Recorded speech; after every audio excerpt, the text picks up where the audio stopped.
NATO Secretary General Jens Stoltenberg said Ukraine could expect more heavy weapons following Kyiv's requests to its allies for the vehicles.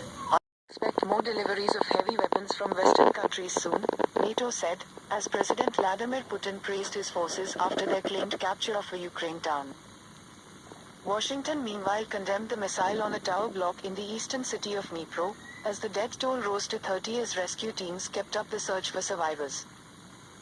NATO Secretary General Jens Stoltenberg said Ukraine could expect more heavy weapons following Kyiv's requests to its allies for the vehicles, artillery and missiles it says are key to defending itself.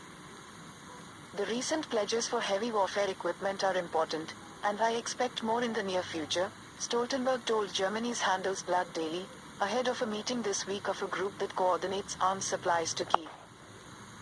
Days after Russia claimed to have taken Soledar in eastern Ukraine, a salt mining outpost home to 10,000 before the conflict, Putin hailed it as a major success. There is a positive dynamic, everything is developing according to plans, Putin said, in an interview broadcast Sunday. I hope that our fighters will please us more than once again. Russia's defense ministry announced this week that it had completed the liberation of Soledar. This could be a key gain as Russian forces push towards what has been their main target since October, the nearby transport crossroads of Bakhmut.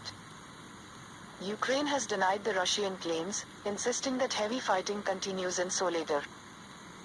But, the US-based Institute for the Study of War said that, Ukrainian forces are highly unlikely to still hold positions within the settlement of Soledar itself. Russia's victory there, if that is what it proves to be, follows months of humiliating setbacks. Both sides have conceded heavy losses in the battle for the town. Rescue workers in Dnipro meanwhile continued their search for survivors of Saturday's missile strike on a tower block that has so far claimed 30 lives. Dozens of people were also wounded in the attack, said regional advisor Natalia Babachenko in televised comments.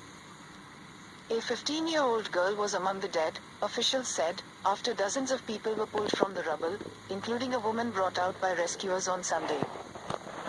Babachenko said that, between 30 and 40 people are still under the rubble. The Ukrainian army said the block was hit by an X-22 Russian missile that it lacked the capacity to shoot down.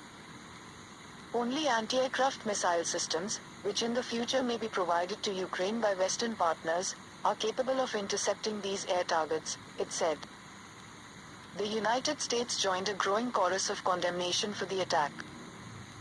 Yesterday's strikes are another example of the brutal and barbaric war Russia is waging against the Ukrainian people, said a US National Security Council spokesperson.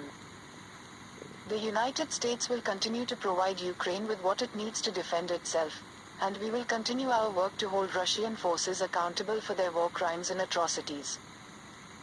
On Saturday, Ukrainian President Volodymyr Zelensky pleaded for more Western military weapons, saying that Russian terror could be stopped only on the battlefield. What is needed for this? Those weapons are in the warehouses of our partners, Zelensky said.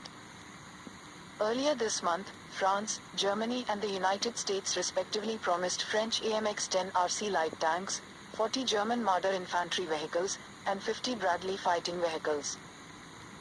However, pressure is growing on the Allies to go further and agree to the delivery of battle tanks. British Prime Minister Rishi Sunak on Saturday pledged to provide 14 Challenger 2 tanks to Ukraine, making it the first Western country to supply the heavy tanks Kyiv has been calling for.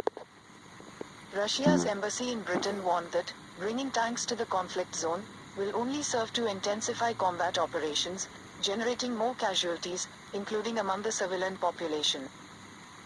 Ukraine was still reeling Sunday from Saturday's barrage, the 12th wave of large-scale missile attacks.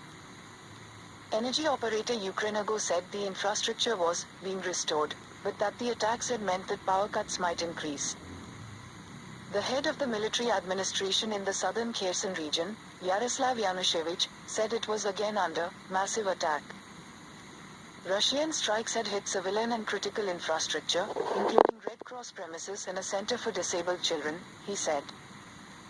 Russia's army said it targeted the military command and related energy facilities. All targets were reached.